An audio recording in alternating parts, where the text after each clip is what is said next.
So, hello, welcome to the review for Unit 2. This is a review for group number 3. As you notice, we were working with groups this week, and so you were working with smaller groups with more specific people. And I look forward to your thoughts, feedback, and comments on the forum for frequently asked questions of week 0. So I know if we should continue working like this, or if you have any suggestions, I'm open to them. Now, group number 3, sorry, is made up of Miriam Herrera Peñuelas, Ayla Lagay, Paola Leal Cota, Evelyn Lopez, and Luz Maria Lopez Angulo. And this is what they share with us. We got Luz Maria Lopez Angulo. She says, at first, I was believed the ESP was only focusing on the language of words used in a profession, like the author for this article, Rebecca Smoke. Okay? But after reading the article, I can see that it goes beyond that. Excellent. That was the point of the article, to shake those beliefs, so to make you think over what you thought you knew, your assumptions about the ESP, because we have to be aware that it goes way beyond that. You can see it goes, IESP has to prepare students to use English language in their professions, but that's English for occupational purposes. There's also English for academic purposes, but yeah, I see your point. Something that she closes the posting with is, activities in ESP have to be dynamic, interactive, and for these real situations have to be used, taking into account the profession. Definitely, the closer you can get to the real situation, the better prepared they're going to be when they actually have to face it. I can see a lesson plan for ESP requires even more time to complete because of the time spent on researchers about his career and make activities more realistic. Yes, the ideal ESP teacher will be somebody who is, proficient in the subject matter, the content, like a doctor who is also a teacher working with doctors. But, the second best thing will be that you have an expert that is helping you proofread your material and give you their approval, see if it's as authentic as possible, and so on. So you can work with a doctor or any other, professional expert that will give you some idea. Thank you, Luz Maria. That was very good. And we have Paola Leal Cota. She posed, it depends on which article we have to teach, okay? Whose lecture we have to read, and what kind of ESP class we have to give. How can this knowledge help you understand ESP better? Its main job is to teach a technical vocabulary of a given field profession. Teachers have to recognize the importance of sub-technical vocabulary. Yeah, Paul, I think you're going in the opposite direction of everybody else in the class. Most people took away from the article that it is way more than just teaching technical vocabulary or sub-technical vocabulary. That is important, obviously, because you have the jargon, the meta language of each discipline. But technical vocabulary without practical application is really not going to help a lot of people.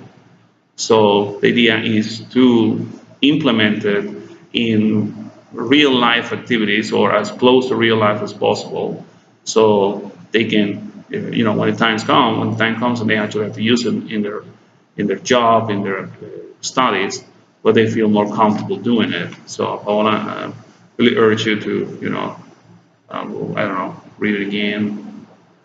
So thank you. Ayla Lagay is telling us that her takeaway from the article is similar to the ones that we did before. Okay, yeah, she made the author mentions 5 major shifts in the ideology. This is very good.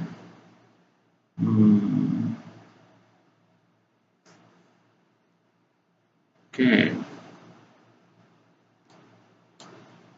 The author writes how she even put herself in the student's environment to see, it's on top of understanding that teaching ESP is way more than just teaching vocabulary, technical vocabulary. We have to be aware of students' needs. What is they need, so we can build the course on that. But also, how they're going to use the language. So a great way to do that is conduct first-hand observations, just like the author did, and understand how is it that students are going to use the language. Sometimes it's difficult because we don't have time to do that, but yeah. Ayla finishes with, this knowledge has brought me down from my comfort zone of assumptions and intuitions, and we as teachers learn on an everyday basis, and we should not be afraid of trial and error, only because our work with ESP always are not necessarily the best ways. All right, so thank you, Ayla.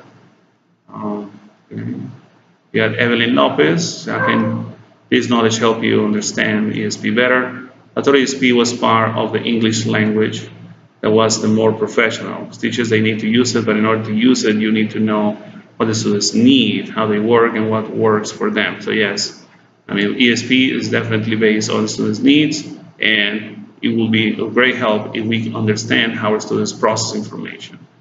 Okay, so Evelyn, that's a very good reflection. Thank you. In the article, the author realizes that she has experienced it. He knows to do it, so I'm sure that's how it might be for all. So yeah, I think experience is the best teacher. Then we got Miriam Herrera-Bañuelas, who finishes with, how can this knowledge help you understand ESP better? I found this article very helpful to understand ESP better, and I had a different idea what it really means, in my opinion. I define ESP like something that has to meet the specific needs of the learners with the use of methodology and activities. Very good, yes. Okay. Again, the article was supposed to check those beliefs that everything has to do with technical vocabulary or subtechnical vocabulary and go more into the implementation and application of that vocabulary for their everyday activities, because the idea is for them to do what they do in Spanish, but in English. So we have to help them reach those goals. Okay, so again, Miriam, thank you very much for sharing your insights with us, and I will see you later during the course. So that will be the end for the review for group number 3, week number 2, and thank you. I will see you online.